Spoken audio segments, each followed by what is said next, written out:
Hello hello. तुम लोग यहाँ आके बैठो। यहाँ चलो अगला बेंच। तुम लोग एक बेंच छोड़ के काहे बैठती है? तुम लोग आगे आके बैठो। पीछे वाला आगे आके बैठो। चलो जल्दी। दुष्ट दानव सब। जिसको पीछे दिखाई नहीं दे रहा है आगे आके बैठो। चोर है क्या रे तुम लोग? बेटा हम लोग क्लास में बैठते थे सबसे आगे बैठते थे। ये लोग ऐसा जगह बैठता है ये मास्टरों को नहीं दिखाई देता है। ए आगे आके बैठो। देखो पीछे कहाँ बैठा है चोर जैसे।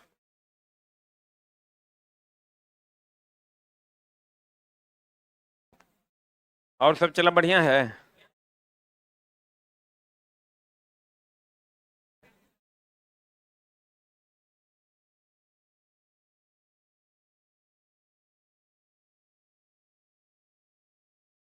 कहाँ तक हुआ था?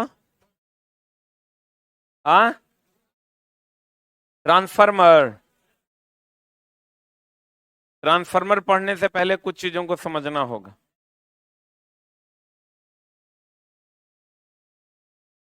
क्या समझना होगा चला कि ये विद्युत धारा उत्पन्न कैसे होता है। इस चीज को समझना होगा कि ये विद्युत धारा जो है ये कैसे उत्पन्न होता है। ठीक ना? क्या कैसे उत्पन्न होता है चला? विद्युत धारा कैसे उत्पन्न होता है इस पर बात करनी होगी। हम लोग ये कभी सोचते हैं कि जनरेटर में विद्युत धारा कैसे उत्पन्न होता है। जैसे ये मान लीजिए हमारा जनरेटर है। ये जनरेटर है। इसमें विद्युत धारा उत्पन्न हो जाता है।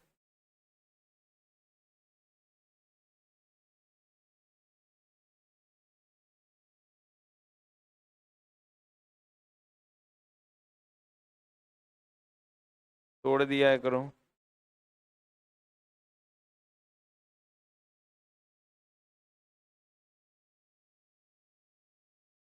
देखो जल गया ना।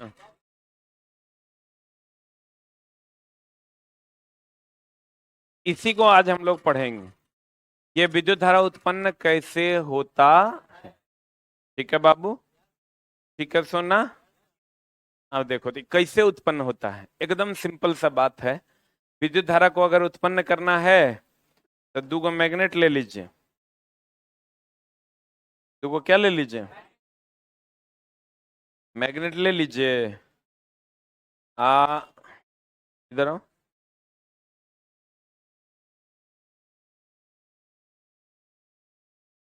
पकड़ो। तू राजस्थान से है ना? कहाँ से तो? एमपी। राजस्थानी कोई है क्या ये बैच में? Anybody is from Rajasthan? अभी जो राजस्थानी आया था वो कहाँ गया? नाना है। कहाँ है? यहाँ है। भाग कैसे जाएगा? राजस्थानी बहुत हिम्मत वाला होता है। ये बिहारी जैसा चोर थोड़े है वो। देख।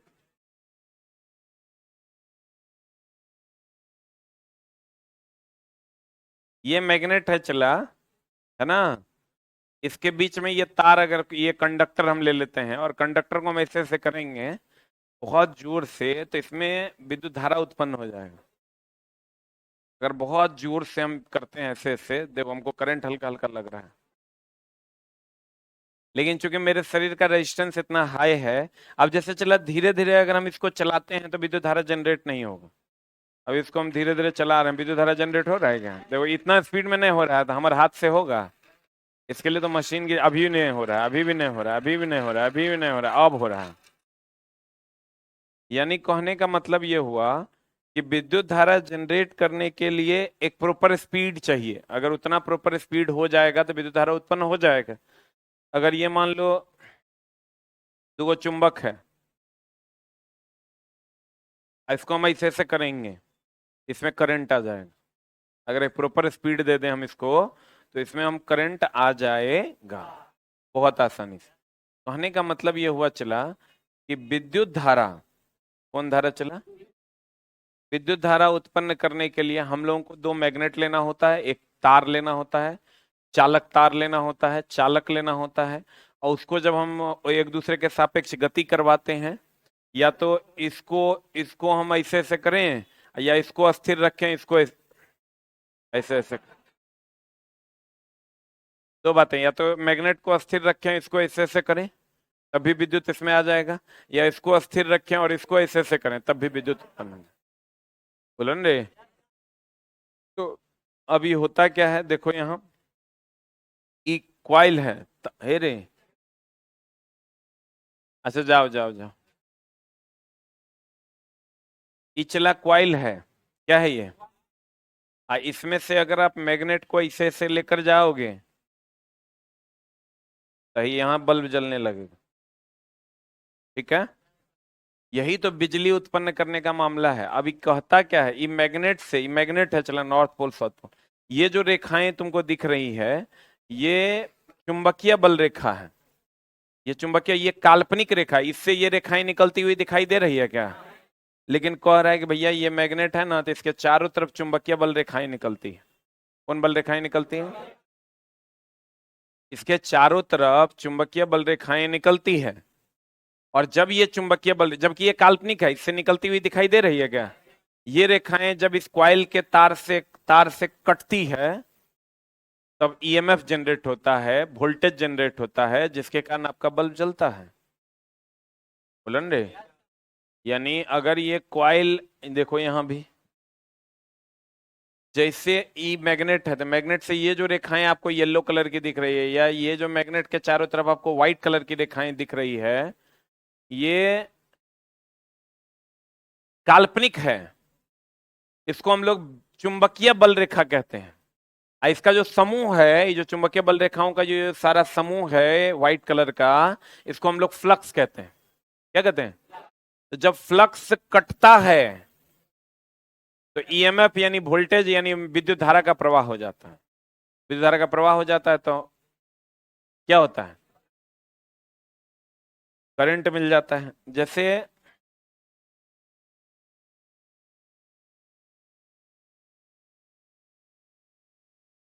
ये मान लीजिए आपका मशीन है,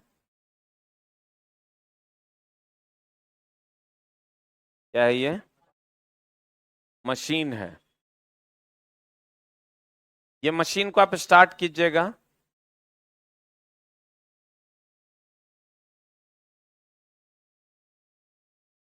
ये नॉर्थ पोल है, साउथ पोल है, ई डायनमो है। क्या है ये डायनमो है। ये मशीन है जो इस डायनमो को क्या करेगा, घुमाएगा। तो देखो ये नॉर्थ पोल है, साउथ पोल है, ये तार जो है, ये जब मशीन घूमेगा तो ये भी घूमेगा, ये घूमेगा चला तो ये तार में बिजली पैदा हो जाए। क्या हो जाएगा? ये नॉर्थ से साउथ की तरफ एक चुंबकीय बल रेखाएं जाती है, जो काल्पनिक है कि वास्तविक है? जो है नहीं, लेकिन कहा जाता है कि है। और ये चुंबकीय बल रेखाओं के समूह को फ्लक्स कहा जाता है। क्या कहा जाता है? आई जब फ्लक्स कटता है तो ईएमएफ जनरेट होता है, वोल्टेज जनरेट होता है। बोलो। ये फेराडे का नियम है। किसका नियम है?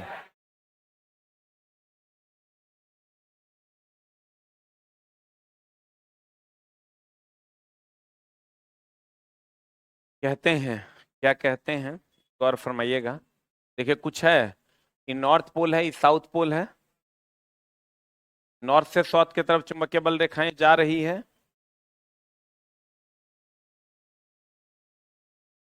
हाँ बाबा।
चला जी, जो बिजली हमको मिलती है ना वो इसी प्रोसेस से मिलती है। ये नॉर्थ पोल है, ये साउथ पोल है। इसका खोज समझो, ये बात का खोज फेराडे किया था। किसने किया था? आप समझो कि बिजली अगर थोड़े दिन के लिए चली जाए तो तुम्हारे जीवन से क्या क्या खत्म हो जाएगा। तुम्हारे आसपास में जितनी चीजें चल रही है सब खत्म हो जाए। ना ये पंखा चलेगा, ना ये कैमरा चलेगा, ना ये मोबाइल चलेगा, ना ये पंखा चलेगा, और ना तो हर मोबाइल वाइल टीवी, मॉनिटर, एम्पलीफायर सब खत्म। ये सब खत्म हो जाएगा, चला तुम रहिए की करेगा, है कि नहीं? अभी अगर तुम्हारे जीवन से खाली लाइन करंट को हटा दिया जाए तो हमको नहीं लगता बहुत लोग अपना जीवन छोड़ देना पसंद करेंगे। कहने का मतलब चूंकि सारा चीज अब करंट पे डिपेंडेंट हो गया है, तो नोबेल तो चला फेराडे साहब को 5 बार दे देना चाहिए, न दे देना चाहिए। इसलिए कि चला इनके बिजली पैदा होने के बाद चीजें सारी क्या हो गई, आसान हो गई। फेराडे ने कुछ नहीं किया उस, देखो चला अब है क्या, बहुत सारी ऐसी चीजें हैं जो हम नहीं जानते हैं। आज जान लेंगे तो काम आसान हो जाएगा। तो जो पहली बार जनाएगा उसी को क्रेडिट जाएगा। अब बहुत आसान है। अब तुमको लगेगा अरे ये तो कितना आसान काम है, नॉर्थ दूगो मैग्नेट लेना होकर बीच में तार घुमाएंगे बिजली पैदा हो जाएगा। उसके लिए नोबेल क्यों देना? तो उसके लिए नोबेल इसलिए देना कि पूरा दैनिक जीवन तुम्हारा उस पर डिपेंडेंट है। पूरा अब तो ट्रेन तुम्हारा उस पर डिपेंडेंट हो रहा है, ईवी इलेक्ट्रिक व्हीकल्स आ रहा है। ईवी आ रहा है ना अभी, टाटा टियागो ईवी। ईवी बोले तो इलेक्ट्रिक व्हीकल्स। तो वो चीजें जब आएंगे तो वो सब फेराडे चचा का ही देना, कुछ नहीं है। चला अगर उन्होंने कहा था बिजली पैदा करना है तो एक नॉर्थ पोल एक साउथ पोल, 2 मैग्नेट ले लीजिए और मैग्नेट के बीच में एक कॉइल को घुमा दीजिए, कॉइल को घुमा दीजिए, कॉपर का कॉइल लेके घुमा दीजिए, और घुमाने के बाद उस कॉइल में बिजली पैदा हो जाएगा, बल्ब जल जाएगा, आपका काम हो जाएगा। बोलिए। तो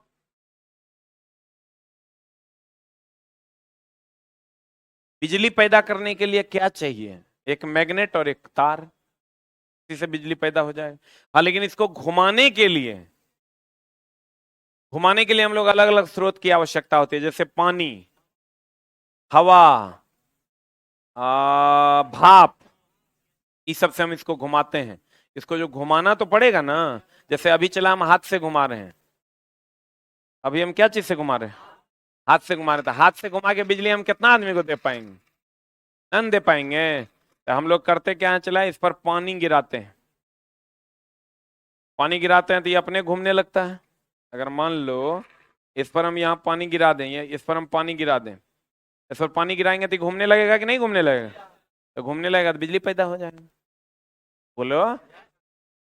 और अगर हम इस पर भाप का प्रेशर दें तब भी घूमने लगेगा, तभी बिजली पैदा हो जाएगा। बोलो ना रे। या हवा का इसमें डैना लगा दें, ये ऐसा पंखी, ये पंखी ऐसा लगा दें तो ये ऐसे ऐसे घूमेगा, ये घूमेगा तो ये घूमेगा, ये घूमेगा तो बिजली पैदा हो जाएगा। बोलो ना रे। इसको कहते हैं टरबाइन। क्या कहते हैं इसको? इसी पर पानी भी गिरा देंगे, इस पर पानी गिरा देंगे तो ये नहीं घूमने लगेगा? हवा से भी घूमने लगेगा। भाप देंगे इसी पर तब नहीं घूमने लगेगा? यह है टरबाइन। क्या है ये? तो बिजली पैदा किया था किसने? फेराडे ने। फेराडे ने, और इस सिद्धांत का नाम दिया था उन्होंने विद्युत चुंबकीय प्रेरण का सिद्धांत। किसका सिद्धांत? अब हम आते हैं ट्रांसफार्मर। देखे हो ट्रांसफार्मर ये वाला? ट्रांसफार्मर अगर आप देखे होंगे चला तो ये इस टाइप का ट्रांसफार्मर होता है। ये देखे हैं? एगो इनपुट होता है, एगो आउटपुट होता है। ट्रांसफार्मर का मेनली काम क्या है? ट्रांसफार्मर का काम है वोल्टेज को घटाना या बढ़ाना। वोल्टेज को घटाना या बढ़ाना, ये किसका काम है? ट्रांसफार्मर। और इसका कोई काम नहीं, इसका काम एक ही है, वोल्टेज को या तो घटा देना या तो बढ़ा देना। क्लियर है भाइयों? तो वोल्टेज को घटाने बढ़ाने का काम कौन करता है? ट्रांसफार्मर। अब ट्रांसफार्मर कैसे करता है उस पर विचार करना होगा, ये विचारणीय है। ट्रांसफार्मर एक स्थैतिक युक्ति है कि गतिज युक्ति है? युक्ति दो प्रकार का होता है, एक स्थैतिक, विद्युतीय यंत्र दो प्रकार के।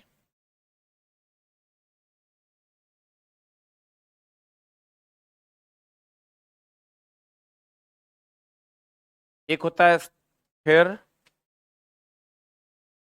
या इसी को हम लोग स्थैतिक कहते हैं।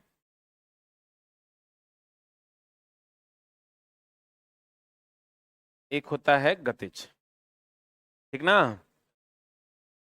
अस्थिर की अगर हम बात करें, चला विद्युतीय यंत्र दो प्रकार का, एक अस्थिर, दूसरा गतिज। जो अस्थिर रहता है उसे अस्थिर कहेंगे, जो गति में रहेगा उसे गतिज कहेंगे। इसमें कहीं कोई झोल है नहीं। इसका एग्जाम्पल में ले लो, कंडेंसर,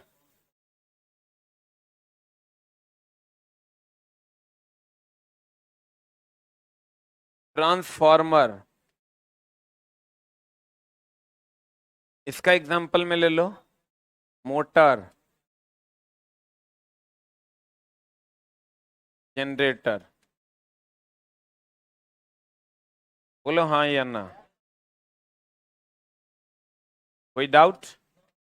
ये इसको लिखने की जरूरत नहीं है, जो अस्थिर है वो अस्थिर है, जो गतिज है वो गतिज है। अब विद्युत दे के अगर कोई चीज अस्थिर है, विद्युत दे के अगर कोई चीज अस्थिर है तो उसको हम विद्युत स्थैतिक युक्ति कहेंगे।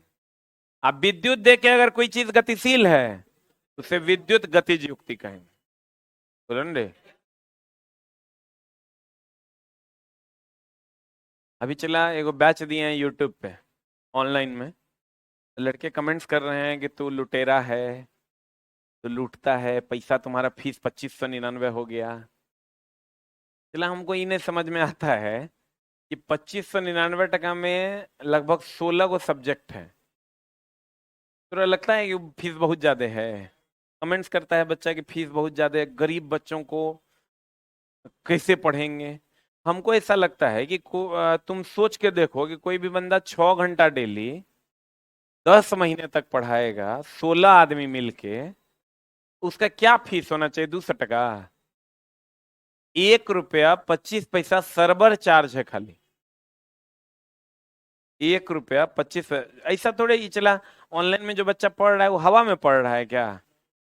उसके लिए सर्वर लगा हुआ है, AWS का, अमेजन का सर्वर आता है, कोई भी नेट पे सर्च करेगा, उसका वीडियो बफरिंग चार्ज है 1 रुपया 20 से 25 पैसा 30 पैसा तक 1 घंटे वीडियो देखने का। 150 घंटा तक खाली हम फिजिक्स से पढ़ाते हैं, 100 घंटा के आसपास केमिस्ट्री है, 100-150 घंटा बायोलॉजी है। इसी हिसाब से जब सारा जोड़ोगे तो लगभग 1500 से 1600 घंटे का खाली सर्वर चार्ज है। हम लोगों को चला एक बैच जो 2599 का देंगे, उसमें मुश्किल से GST 18% वो अलग से, मुश्किल से 300-350 रुपया बचेगा, जिसमें सभी टीचरों का पेमेंट करना है, रेंट चलाना है, सिस्टम चलाना है, वगैरह वगैरह। ये एगो माइक तो लगा के पढ़ाते हैं, कर दाम है 40,000। यही कोड जरा सा कहीं से हिल जाएगा 15,000, जरा सा कहीं कुछ ने लगाने में कभी कुछ हो गया, हल्का सा हिल गया, 15,000, कहीं कोई समस्या नहीं। ऐसी बहुत सारी खर्च है चला इसको सिस्टम में चलाने के लिए। अभी एगो बोर्ड है एगो रूम का, वो खराब हो गया, वारंटी खत्म है उसका, 2 साल का वारंटी था, 2 साल खत्म हो गया, बोर्डो खराब हो गया, अब 3.25 लाख रुपया देना है, अब दे के वो बोर्ड मंगवाना है। एगो बैच में जितना पैसा बचेगा वो एगो बोर्ड में लग गया। हम ही नहीं कहते हैं कि पैसा हम लोग नहीं कमाते, पैसा कमाते, लेकिन इतना भी लूट 2500 में नहीं हो रहा है। क्या अनाधुन हम लूटे जा रहे हैं, लगता है कि साला इतना पैसा जितना ही लोग बोलता है उतना अगर हो जाए तो हम तो साला तुरंत अमीर हो जाएंगे। अब ये समझो कोई संभव है कि 200-500 टका में 16 आदमी मिलके 6 घंटा डेली 10 महीना तक पढ़ा दे? वो बेईमान बनेगा तभी पढ़ाएगा, पूरा सिलेबस 3 महीना में खत्म कर देगा, 4 महीना में खत्म कर देगा, तभी पढ़ाएगा। लड़का कहता है लूट रहा है एसके झा। एसके झा एगो चीज और कह रहा है, वैकेंसी से इसको कोई मतलब नहीं, इसको बैच बेचने से मतलब है। एगो बच्चा कह रहा था, हम देख रहे थे, एगो बात बताओ चला, वैकेंसी मेरे बस में है? अरे मेरा बस रहता, तुरा लगता है वैकेंसी आएगा? तू तू 300 आदमी मिलके जितना सरकारी नौकरी लेके कमाएगा ना, उतना हम 10 दिन में कमाएंगे। वैकेंसी अगर आज आ जाए चला, तो हमको ऐसा लगता है कि 10 दिन में हम उतना कमा लेंगे जितना हम अपने जीवन काल में नहीं कमाए। गालियों देगा, कोर्सो लेगा, दो फीस कर देंगे दुगुना, कोई उपाय ये नहीं, लेने पड़ेगा। कहने का आ जाएगा वैकेंसी, तो नहीं लग रहा पटना में सबसे ज्यादा रेलवे की वैकेंसी आने से फायदा किसको है? एसके झा को है। क्योंकि रेलवे का इकलौता ब्रांड है। तो चिल्ला, पटना को छोड़ दो, भारत में अगर सबसे ज्यादा फायदा किसी को होना है तो एसके झा को होना, तो हम काहे नहीं जाएंगे वैकेंसी आ जाए। हम तो साला कहते हैं जब परसों आए से आज आ जाए, नहीं आ जाए तो बोरा में कसेंगे, पैसा चला तो कम पड़ जाएगा, बड़का बोरा रखना पड़ेगा, नहीं रखना पड़ेगा। तो लड़का कहता है वैकेंसी के लिए प्रोटेस्ट हुआ तो तुम गेवे नहीं किया। अरे वैकेंसी के लिए प्रोटेस्ट गलत तरीके से होगा तो हम क्यों जाएंगे। अब चला कोई 2 आदमी चला जाएगा, ओकरा पीछे 3 गो लड़का रहेगा, जाके प्रोटेस्ट कर देगा, उससे वैकेंसी आ जाएगा।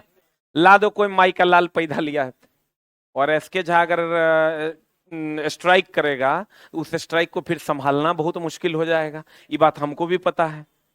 ओकरा आज चला हम अगर कह दें कि आज आंदोलन है, सबको गांधी मैदान आना है, तो लगता है कि गांधी मैदान नहीं भरेगा। खाली की कह दें रेलवे में वैकेंसी चाहिए तो आंदोलन है, फलना बजे इतना बजे यहां पर पहुंच जाना है, जगह मिल जाएगा। अब ओकरा में कोनो घटना घटेगा तो ओकर जवाबदेही के लेगा, ओकर जवाबदेही एसके झा सर लेंगे। पटना में चला 3-4 टीचर ऐसे हैं जो अगर बोल देंगे कि बच्चा को है ना मत चल दो, तो हम ही नहीं, मेरे जैसे 3-4 टीचर और हैं जो अगर कह देंगे कि इधर दौड़ जाना है, वो कहेगा एकदम ठीक है कह रहे होंगे, चलो लग गया दरबा। हम की करें, बच्चा को गलत रास्ता पर भेज दें? नहीं भेजेंगे ना। हम खुद के फायदे के, हमको पता है अब जाना है चेयरमैन के पास, चेयरमैन कहता है कि नहीं, वो कहता है कि जिस दिन वैकेंसी आएगा झा साहब आपको भी पता चलेगा, हमरो पता चलेगा। कुछ नहीं पता है, मंत्रालय को ही सिर्फ पता है कि कब वैकेंसी आएगा। हम चला उतना बड़ा आदमी नहीं हो गए कि अश्विनी वैष्णव मोदी जी से डायरेक्ट बात हो कि वैकेंसी कहिया दीजिएगा। तोरा से ज्यादा जरूरत चला वैकेंसी के हमरा है, सेंटर लेके रखे हुए हैं 4 महीना से, 4 महीना से मुफ्त का रेंट दे रहे हैं, लेकिन आएगा, आज नहीं आएगा कल आएगा। आज ये वैकेंसी वैकेंसी वो बाप बाप कर रहा है चला, जो कहता है आपसे ज्यादा दूसरा कोचिंग फी ज्यादा होता है, वो किसका क्या है वो छोड़ दो, मेरा जो फीस है वो हम लेंगे तभी पढ़ाएंगे, आनी मुनी हम नहीं जाने, तू अपने रास्ते हम अपने रास्ते। कहता शुरू में आया था 99 टका हम पढ़ाया था, तुम आज छोटा शुरू में आए थे 99 टका हम पढ़ाए थे, तो वो ग्रुप डी का बैच था, फाउंडेशन थोड़े। अभियो मेरा 299 में बिहार पुलिस आया है, अभियो 299 रुपये में बिहार पुलिस आया, 299 रुपये में टीचर पढ़ा दिए हम।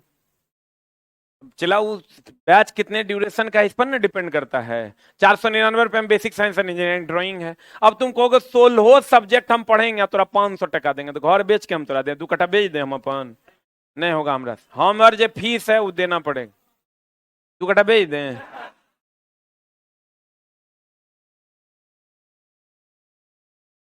ले लो मजा, लेकिन चला तुम वो सोच के देखना क्या ये उचित है। हम तो चला पैसे के लिए, पैसा में इंटरेस्ट है इसीलिए अभी अभी क्या करने आए थे हम क्लास में पता है, बैच छोड़ने आए थे कि नहीं पढ़ाएंगे आज, तबीयत ठीक नहीं।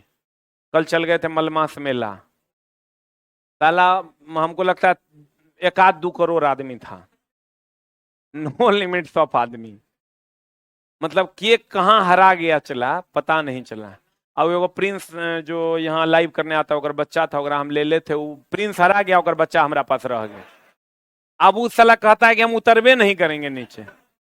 अब ओकरा गोदी में आऊ है हिस्ट पुस्ट 6 साल का बच्चा पूरा भारी भर का, ओकरा लेके हम वहां घूम रहे हैं। आई एक हाथ में मम्मी को पकड़ ले हैं, क्योंकि पापा पे हमको विश्वास नहीं, वो कभी छोड़ देंगे मम्मी, अपना माई का हम पकड़ लेते हैं, क्या कि दोनों में पटता नहीं है, हमेशा कहते हैं तलाके ले लेंगे। तो पापा बोले कि हम रहने दो, हम हैं, हमें ना, ये बाप पे हमारा भरोसा नहीं। कहता है ट्रांसफार्मर की अगर हम बात करें चला, चला हरदम लड़ते रहता, कोनो ठीक है छोड़ देगा चल देगा, मम्मी के पास मोबाइलों नहीं है, दोनों में इतना झगड़ा होता है। चला कभी कभार वो कहती है कि हम एक, मम्मी पापा कहते हैं एक साथ हम रहबे नहीं करेंगे, मम्मियों कहती है तलाक करवा दो हम नहीं रहेंगे, तो अपना हिसाबे से मैनेज करके चलना है। ट्रांसफार्मर एक स्थैतिक युक्ति है, कैसी युक्ति है चला,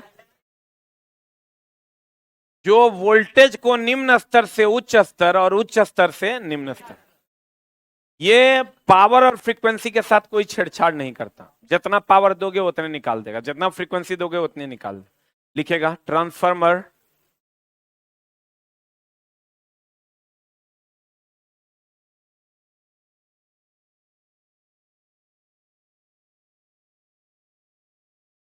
क्या लिखा, ट्रांसफार्मर शक्ति और आवृत्ति के साथ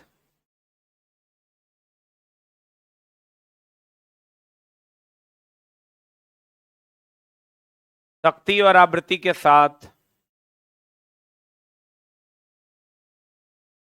कोई परिवर्तन नहीं करता, शक्ति और आवृत्ति के साथ कोई परिवर्तन नहीं करता।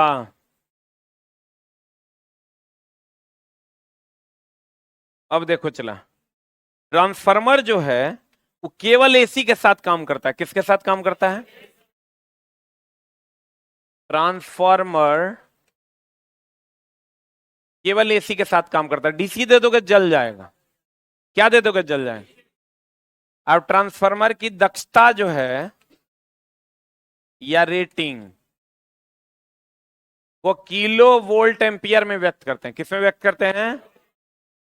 अच्छे ट्रांसफार्मर की दक्षता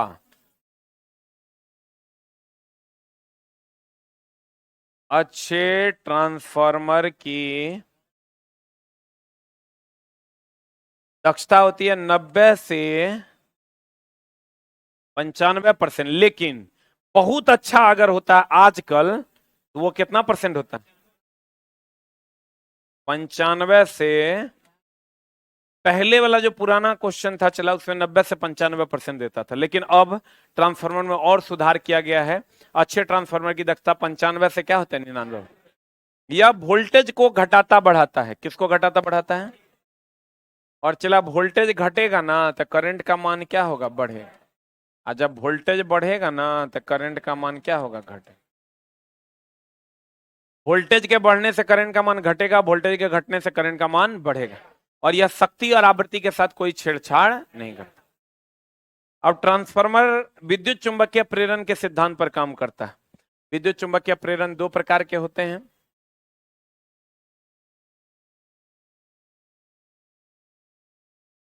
ट्रांसफार्मर विद्युत चुंबकीय प्रेरण के सिद्धांत पर काम करता है। विद्युत चुंबकीय प्रेरण दो प्रकार का है। एक है अन्योन्य प्रेरण, एक है स्वप्रेरण। विद्युत चुंबकीय प्रेरण कितने प्रकार का? कौन कौन?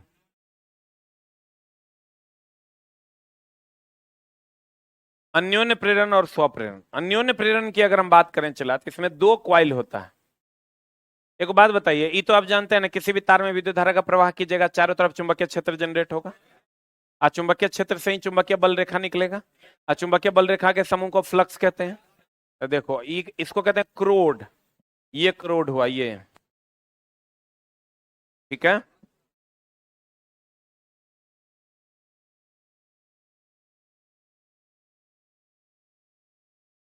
एकरा में करंट देते हैं। करंट देंगे चला तो ये चुंबकीय बल रेखा निकलेगा, निकलेगा ना। यही चुंबकीय बल रेखा जब कटेगा इससे, इसमें धारा उत्पन्न होगा। तो ये हो गया इनपुट, ये हो गया आउटपुट। अगर ये चुंबकीय बल रेखाएं जो ये इसमें करंट दोगे तो चुंबकीय बल रेखा निकलेगा। ये चुंबकीय बल रेखा इससे कटेगा, कटेगा तो ईएमएफ जनरेट होगा। क्या जनरेट होगा?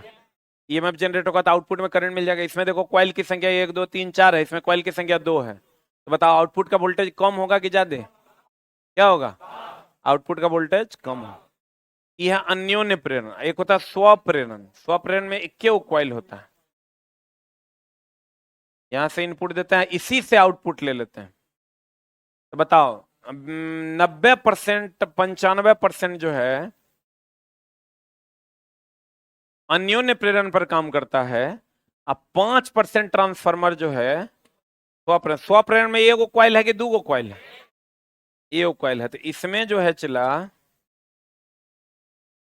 स्वप्रेरण ऑटो ट्रांसफार्मर जो स्टेपलाइजर में यूज होता है, ट्रांसफार्मर को शॉर्ट में T/F लिखते हैं। ऑटो ट्रांसफार्मर स्वप्रेरण के सिद्धांत पर काम करता है। किसके सिद्धांत पर? ऑटो ट्रांसफार्मर स्वप्रेरण के सिद्धांत पर काम करता है। अन्योन्य प्रेरण के सिद्धांत पर 95% ट्रांसफार्मर काम करते हैं। इसमें कितने कॉइल होते हैं? अगर आपको कह दे ट्रांसफार्मर इसमें कुछ नहीं है, चला यहां से करंट दीजिएगा, आई कॉइल की संख्या इसमें कम है तो कम कटेगा, कम कटेगा तो वोल्टेज अपने घट जाएगा। बोलवे नहीं करे। तो ट्रांसफार्मर अगर कहेगा किस सिद्धांत पर काम करता है तो कहेंगे विद्युत चुंबकीय प्रेरण के सिद्धांत। विद्युत चुंबकीय प्रेरण दो प्रकार का, एक अन्योन्य प्रेरण, एक स्वप्रेरण। अन्योन्य प्रेरण जो होगा, कौन प्रेरण? अन्योन्य प्रेरण में दो कॉइल होंगे और स्वप्रेरण में एक कॉइल। अगर आपको कह दे ये विद्युत चुंबकीय प्रेरण ऑप्शन में रहे, ये रहे तो आंसर मारना विद्युत चुंबकीय प्रेरण। ई नहीं रहेगा तब आंसर मारना अन्योन्य प्रेरण। ई भी दोनों नहीं रहेगा तब मारना स्वप्रेरण। ट्रांसफार्मर तब स्वप्रेरण के सिद्धांत पर काम करता है। लेकिन अगर ट्रांसफार्मर में ऑटो ट्रांसफार्मर दे दे और तीनों ऑप्शन में रहता स्वप्रेरण ही मार। क्या मारना? इसको लिख लो।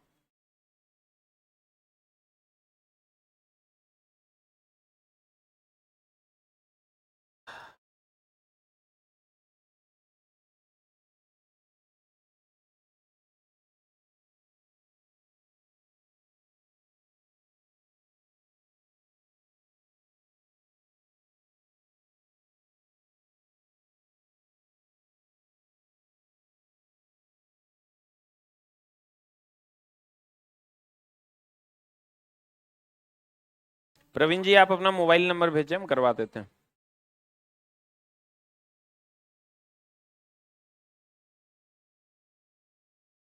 चला तुम लोग का जो बोले थे ना एक परिवर्तन बूस्टर, याद है? नहीं बोले हैं तुम लोगों के? एक चला मैथ और साइंस में कुछ सिलेक्टेड क्वेश्चन जिससे तुम्हारा बेसिक और मजबूत हो, वो लेकर आ रहे हैं हम लोग डिस्कशन के रूप में। क्वेश्चन एंड डिस्कशन बहुत जल्द, फ्री ऑफ कॉस्ट है, उसका कोई पैसा नहीं है। फाउंडेशन वाले बच्चों के लिए, जिनका बेसिक थोड़ा कमजोर है उसके लिए है। मैथ और साइंस ये प्रश्न होंगे जो आपके बेसिक को सुधार देगा।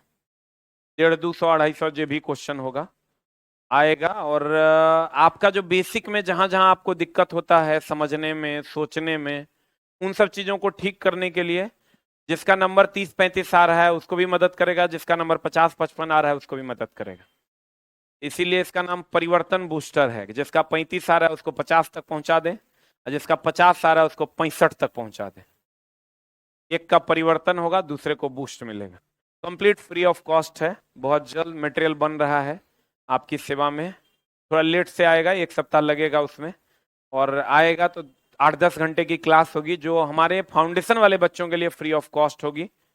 वो बच्चे उसको पढ़ के अपने कंटेंट पढ़ने के तरीके को सुधार कर पाएंगे। ठीक है, बहुत जल्द वो आपकी सेवा में उपलब्ध होगा। हो गया? हो गया। अगर ट्रांसफार्मर पूछ दे किस सिद्धांत पर काम करता है, विद्युत चुम्बकीय प्रेरण। ई नहीं रहेगा तब अन्योन्य प्रेरण, ई भी नहीं रहेगा तब स्वप्रेरण। Auto transformer स्वप्रेरण। देखो चला, ट्रांसफार्मर एक स्थैतिक युक्ति है कि गतिशील युक्ति? एसी पर कि डीसी पर? डीसी दे दोगे तो जल जाएगा। जो वोल्टेज को निम्न स्तर से उच्च स्तर और उच्च स्तर को से निम्न स्तर में परिवर्तित करता है, यह एसी पर कार्य करता है, डीसी पर नहीं। यह फेराडे के विद्युत चुंबकीय प्रेरण के सिद्धांत पर काम करता है। सही है? किस पर काम करता है? फेराडे के विद्युत चुंबकीय प्रेरण के सिद्धांत पर। यह शक्ति और आवृत्ति को बदलता है, शक्ति और आवृत्ति को नहीं बदलता। डीसी सप्लाई दी जाए तो ट्रांसफार्मर की बाइंडिंग क्या हो जाएगी? जल जाएगी। अब बहुत अच्छे ट्रांसफार्मर की दक्षता 95 से 99%। और ट्रांसफार्मर की दक्षता रेटिंग को किलो वोल्ट एम्पियर में व्यक्त किया जाता है। ये विद्युत चुंबकीय प्रेरण के दोनों युक्ति स्व प्रेरण तथा अन्योन्य प्रेरण पर कार्य करता है। हाँ, एक होता है ट्रांसफार्मर का क्रोड, एक होता है क्वाइल। बाबू, सोना सुगा, ये जो तुम देख रहे हो ना ये बाहर से, ये क्रोड है, आइए इस पर क्वाइल लपेटा हुआ, क्रोड के ऊपर क्वाइल लपेटते हैं, बोलो ना रे। ये जो क्रोड होता है ये सिलिकॉन इस्पात का होता है, ये जो क्वाइल होता है ये कॉपर का होता है। क्रोड किसका होता है? क्रोड सिलिकॉन इस्पात का, और क्वाइल किसका? किसका? कॉपर का। तो क्रोड सिलिकॉन इस्पात का होता है, इस पर लेमिनेशन किया हुआ होता है। लेमिनेशन होने से इसमें कोई क्षति नहीं होती है। अगर लेमिनेशन नहीं कीजिएगा तो इस्पात विद्युत का सुचालक है, तो सुचालक हो जाएगा चला, तो इसमें विद्युत धारा का प्रवाह न हो जाएगा इसमें। इसीलिए लेमिनेशन मतलब एक कुचालक पदार्थ का एक क्रोड पर परत चढ़ाया हुआ होता है। आपको कहेगा ये जो क्रोड है, ये जो क्रोड जैसे चला,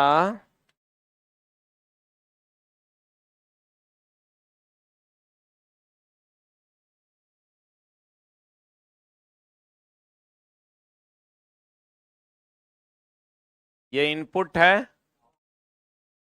ये आउटपुट है, इसको हम लोग कहते हैं क्रोड, इंग्लिश में कहते हैं कोर। इसको कहते हैं कुंडली, क्वाइल, कुंडली या क्वाइल कहते हैं। ये बना होता है कॉपर का, किसका बना होता है? ये बना होता है सिलिकॉन इस्पात का।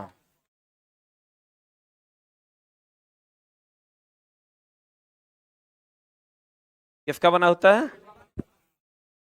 सिलिकॉन इस्पात का। ये होता है चला क्रोड, कुंडली कॉपर का बना होता है। ये होता है क्रोड सिलिकॉन इस्पात का। किसका बना होता है ये? किसका बना होता है? सिलिकॉन इस्पात का बना होता है। किसका बना होता है? सिलिकॉन इस्पात का बना होता है। क्या क्रोड बना होता है? ये सिलिकॉन इस्पात का, सिलिकॉन इस्पात का बना होता है और इसके ऊपर लेमिनेशन क्या होता है ताकि इसमें किसी भी प्रकार की क्षति ना। क्षति इसमें होता है ईडी धारा क्षति, हिस्टेरेसिस क्षति, इस टाइप का क्षति होता है, वो आपको नहीं पढ़ना है। खाली जान लीजिए कि इसमें अगर कोर को लेमिनेट कर दिया जाएगा तो इसमें कोई क्षति नहीं हो। क्रोड किसका बना होता है? सिलिकॉन इस्पात। और कुंडली किसका होता है? कॉपर। डुप्लीकेट वाला लोग कोई भी एम्पलीफायर या कोई भी सामान, तो उसमें क्रोड जो होगा, ये जो कुंडली होगा, ये कॉपर का नहीं होगा, एल्युमिनियम का होगा। जैसे देखो इसमें एल्युमिनियम का है ना, एल्युमिनियम है, इसको आप कैसे ऊपर से कॉपर का परत चढ़ाया हुआ है, और जब इसको काटे हैं चला तो व्हाइट व्हाइट है। एल्युमिनियम रहता ना तो पूरे में सुनहला कलर होता, काटने के बाद भी सुनहला कलर होता, लेकिन जैसे ही काटे हैं देखो ये व्हाइट व्हाइट कलर का निकल रहा है। इसका मतलब अंदर में है एल्युमिनियम, अब बाहर में है कॉपर। आप कहिएगा इससे सर नुकसान क्या होगा? जल्दी गर्म होगा ज्यादा, आप विद्युत धारा का प्रवाह भी तेजी से नहीं हो पाएगा, तो वो बहुत दिन तक चलेगा नहीं। इसीलिए कहते हैं ना हम लोग आहूजा का लोगे तो ओरिजिनल है, वो ओरिजिनल नहीं है, उसमें कॉइल कॉपर का है, आज जितना भी अर्धचालक है वो सब सिलिकॉन का है। अन्य लोग है तो उसमें कॉपर, ट्रांसफार्मर में कॉइल दे देगा किसका? एल्युमिनियम। और दोनों के प्राइस में बहुत का डिफरेंस है। कॉपर का तार अगर समझो 300 टका में आएगा तो एल्युमिनियम का तार 40 टका में आएगा। इसीलिए ना कहता है चाइना का माल है भैया, चले तो चांद तक, ना चले था शाम तक। तू कहता है यहां से ले जाओ, कोई गारंटी वारंटी नहीं, क्योंकि उसको पता है कि अगर एल्युमिनियम डालल है, एल्युमिनियम डालल है भैया, ये जल जाएगा। तो कहते हैं चला गौर फरमाइएगा कि ट्रांसफार्मर के क्रोड परतदार यानी लेमिनेटेड सिलिकॉन इस्पात का बना होता है, जिसकी चुंबकशीलता उच्च होती है, जिसके कारण भंवर धारा हानि और हिस्टेरेसिस हानि क्या होती है? कम होती है। एक लाइन में समझिए, जिसके कारण क्षति का मान क्या होता है? कम हो। अगर क्रोड को हम लेमिनेट कर देंगे, क्षति का मान क्या होगा? कम हो। आप लोगों को क्षति नहीं पड़ना है। ट्रांसफार्मर की कुंडली किसकी बनी होती है? किसकी बनी होती है? कॉपर की। अब ट्रांसफार्मर दो प्रकार का है, एक स्टेप अप है और एक स्टेप डाउन। देख लो, ये स्टेप अप है, इसमें इनपुट है, ये आउटपुट है, ये यहाँ ये इनपुट है, आउटपुट है। बढ़िया से देखिए, इसमें 110 वोल्ट का इनपुट है, आउटपुट 220 का है। स्टेप अप की, स्टेप डाउन की अगर बात करो, 220 का इनपुट है, 110 का आउटपुट है। ये डाउन है कि अप है? तो देख लो, स्टेप अप में क्या होता है? इनपुट में कॉइल की संख्या कम है, आउटपुट में ज्यादा है। तो कम से ज्यादा होगा तब ना स्टेप अप होगा। इसमें चला इनपुट में ज्यादा है, आउटपुट में कम, तो ये स्टेप डाउन। बोलवे नहीं करेगा। ये इनपुट में कम है, आउटपुट में ज्यादा, ये स्टेप अप, यानी ये वोल्टेज को बढ़ाएगा और करंट को घटाएगा ना हो, ये वोल्टेज को घटाएगा और करंट को बढ़ाएगा। लेकिन फ्रीक्वेंसी के साथ कोई छेड़छाड़ करेगा, पावर के साथ कोई छेड़छाड़ करेगा। अब देखो इसमें हम ये कह सकते हैं कि इसमें इसके प्राइमरी में फेरों की संख्या को हम लोग लिखते हैं एनपी, सेकेंडरी में फेरों की संख्या को एनएस, प्राइमरी में फेरों की संख्या को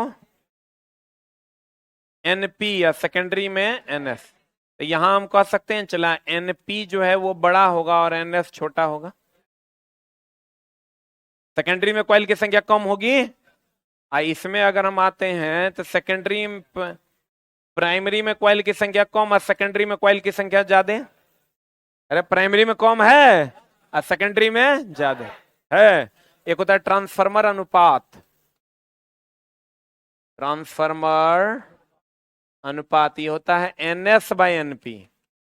क्या होता है ये चला, यानी सेकेंडरी बटा प्राइमरी, एनएस बाय एनपी बोले तो सेकेंडरी या बटा प्राइमरी, सेकेंडरी बटा प्राइमरी। एनएस बाय एनपी हो गया सेकेंडरी बटा प्राइमरी ना, बोले वे नहीं करें। यहां बताओ एनएस का मान ज्यादा है कि कम है।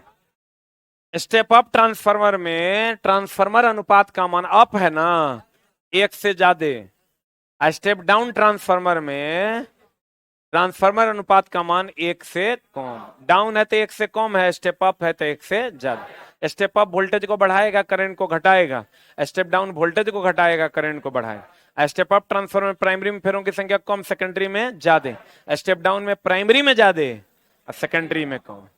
सही कि गलत बताओ। स्टेप अप है ये, डाउन है ये। स्टेप अप ये लो एसी वोल्टेज को हाई एसी वोल्टेज में बदलेगा कौन? स्टेप अप ये हाई एसी वोल्टेज को लो एसी वोल्टेज में बदलेगा कौन? इसमें प्राथमिक में फेरों की संख्या की तुलना में द्वितीयक में फेरों की संख्या अधिक है। इसमें द्वितीयक में फेरों की संख्या की तुलना में प्राथमिक में फेरों की संख्या क्या है? अधिक है। इसमें ट्रांसफॉर्मेशन अनुपात 1 से, इसका ट्रांसफॉर्मेशन अनुपात 1 से कम। जब वोल्टेज का मान बढ़ेगा तो करंट का मान, जब वोल्टेज का मान कम होगा तो करंट का मान बढ़ेगा। बोलो हाँ या ना।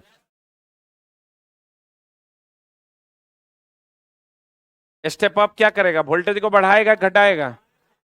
वोल्टेज बढ़ेगा तो करंट घटेगा। शक्ति और आवृत्ति के साथ कोई छेड़छाड़ नहीं करेगा। स्टेप डाउन वोल्टेज को घटाएगा, करंट को बढ़ाएगा।